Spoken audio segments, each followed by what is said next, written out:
Much love, you guys. Mondays with the Mako, back at you.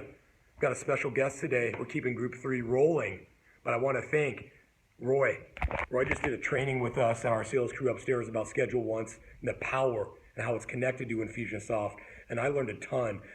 Thank you, Roy, for just being here and hanging with us, but for jumpstarting Group 3 and talking about Israel, your goals, what Schedule Once is all about, and your big three. I'm going to get to my big three here in a bit. I was asking Brian what his big three are, and he wasn't ready for those today, but excited to have Brian Philpot with us. Brian is our training extraordinaire. He's our expert. He works with me, our veteran sales team members, and he works with our new sales team members and helps them onboard.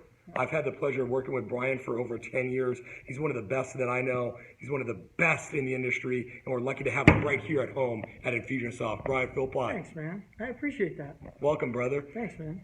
Tell me a little bit about your background, and tell Team Shark a little bit about your background and what makes you hum here. What's your why? So I started in sales way back when I was young, right out of college. Found that I loved training more than I actually loved sales. So for me, being a servant leader, being somebody that helped people get better, I take that multiplier, the theory, the book, all of that to heart. I realized that I could help more people grow and develop and really make a difference in this world if I was in a training and development role rather than helping people individually the way that I was doing in sales. So that's kind of what fueled my interest in training and development. And then from there, it's just the light bulb moment, seeing people actually get a concept and understand it, and then not just understand it, but be able to put it into play and see how it can change their sales process, change the way that they're approaching their sales, and see results. That's kind of what drives me. Awesome. Self-awareness, you guys. Yeah. Brian, love it. What are some big challenges for salespeople today? What, like, if you were to say, Jared, 2 challenges that maybe not just that Infusionsoft, but in general? I think for me personally, where I see big challenges and also the most growth is when people are taking what they know and applying it one thing at a time. As salespeople, one of the things that we try to do is we learn a whole new process, or we learn all of these new things, and we want to implement them all at the same time. And what ends up happening is you're implementing 10, 15 different new processes or new talk tracks or new ways of explaining something, and you do it all at one time, and it's not working. So what do you do at that point? You kind of abandon the whole thing. You have to come up with an entire new process. So what I'm really focused on right now is helping veteran reps understand that by just changing or implementing or working on one part of their process and then perfecting that, and then getting a point to where if they continually reinvent everything that they do one step at a time, if something doesn't work, they only have to go back one step instead of abandoning their entire process and starting all over again. So one of the things that I really suggest is find something that you're good at and stick with that, but then every month find one thing that you want to work on, find somebody that does it well and use them as kind of the template of what you need to do to actually implement that. And then if it works, great. If it doesn't, then go back and refine that one process instead of having to redo your entire process because you implemented 20 things at the same time. If that makes any sense. Love it. Yes, it does. Keep it simple, you guys. Absolutely. Well done, Brian. Thank what you. do you, for entrepreneurs or for partners that are watching this or people that are building a sales organization, how important is the onboarding portion of that? And talk to that just a little bit. Onboarding is absolutely essential. It's one of the things that we need to make sure that our employees, our salespeople, our implementers, whoever it is, they know and understand everything there is to know about the business, the implementation, the product that you're selling. Professional sales reps, people who are professionals, they need to understand that it's not just about knowing your product, it's knowing what your product can do for the people that you're working with. So what I really focus on is making sure that everybody understands. Now, as a sales professional, as a partner, whoever you are, as a professional, you have the right and you have the need to know everything about your product, your service, but as a professional, you need to know when to use those things and when not to. One of the things that we see in new hire training is we want to regurgitate everything.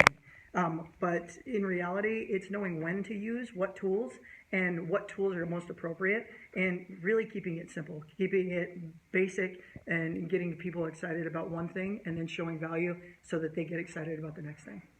Awesome, Brian. Brian's son's a great hockey player. He's a youthful hockey player, and he's got great energy. He reminds me of myself when I was a kid. But tell us a little bit Brian. Mason's the man.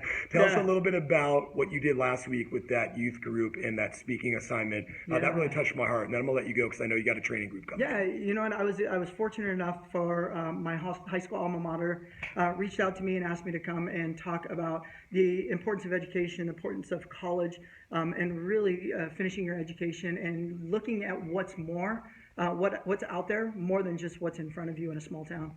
So I had the opportunity to go speak to a high school group, actually several high school groups, and we talked about what life would look like without a high school diploma, what life would look like if they graduated high school but chose not to go to college, and then also if you had a bachelor's degree, a master's, and then a doctorate.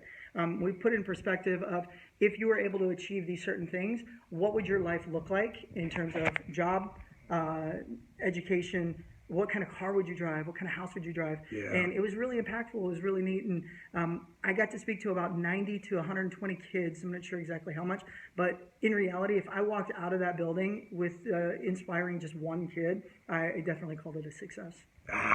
Love it, man. You hit me in the heart again. Thanks, all right, man. give these guys one sales tip for today, this week, and then I'm going to let you go. Yep. One sales tip. Oh, absolutely. Easiest thing.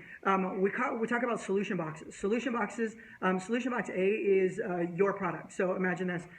Solution box A is what you believe is going to change your customers or your client's business. As salespeople, we have to believe that what we have is the answer to all your prayers. When in reality, I want everybody to keep in mind that solution box A is what we believe we have, but in reality, there's solution box B, which is everything that's going on within the business. If we can keep that in perspective and understand that solution box A is just a part of solution box B, then we can have a better, more honest sales process. By taking all of this off of your plate so you can focus on other things, how much value does that bring you in your business? So be looking at solution boxes. Yes, we have something that can change your sales process, but in reality, what we can do is we can help businesses with portions so that they can take that off their plate and really focus on some other things that we might not be able to help them. That's so money, you guys. Pure fire. I would say one more thing to that. Quantify. Quantify what that change looks like. Absolutely. Time, money, resources allocated. Yeah. Quantify costs. We want to find out what's causing them to look into a solution and then quantify it. How much if you did this, or how much would you lose if you didn't do this? So absolutely, quantify cost is huge. Great stuff, Brian. Much love. In the content, you guys, below, we've got Group 3 fully rocking. Take a look at who's coming up, all right? And my big 3 for the week, results. We're end of month. We're going to finish what we started. I'm all in to support the results, the company push, and the people around me.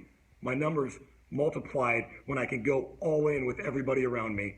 And then the move this weekend on Saturday, coming out to the East Valley. I've got to help Erica and take as much off her plate as I can. And then 3, I've got to get back to examining goals as we finish the year. How are you guys doing with your goals? Q4's here. Are we going to hit? What do we need to adjust? And let's keep our goals going. Let's keep looking at those. Brian, anything else? Just keep focused. Remember what your number one priority is and put all your effort and energy into that, and everything else will fall into place. Brian, thanks for rocking with me as always. Yeah, Group 3, you guys dig in, give me feedback. I'm going to put Brian's info up, reach out. I'm not going to overwhelm you, Brian, but maybe, yeah, all right, awesome. I just want to help. That's it. Love it, you guys. Much love. Have a great week. Go dominate. See you guys. Cheers. Bye.